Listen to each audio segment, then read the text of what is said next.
Ratsaivina dia nanomboka ny herinandro lasa teo ny fampielezan-kevitra amin'ny fifidianana filoha-pirenena tapitra tamin'iny herinandro lasa iny ihany koa ny fametrahana ny antontaratasy ho an'ireo izay vonona hifaninana amin'ny fifidianana solombavabahoaka. Andeha fantaritsika ao anatin'ity fanadihadiana ity ny makasika izay vola raha fitsirakotorson mamintina azy ary.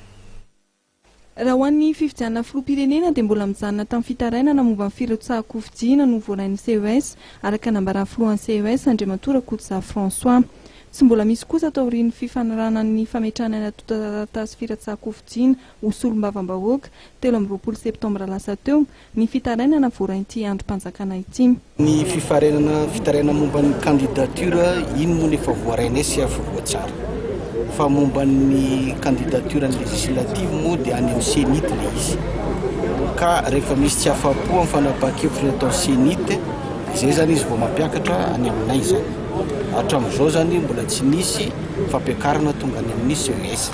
Taorian'ny fipoahana grenade teo anoloan'ny trano filohan'ny CES Andriamatora Koza François araka ny fanazavana netiny dia nisy ny fepetra manokana izay niraisina no amafisina araka ny nambarany ny fitandrona filaminana manodidina ny trano fonenana eto 67 hectara avaratra andrefana. Tsy mondial dia nampiretina ny jiro namafisina ny fiambenana izay ihany tsy misy zavatra.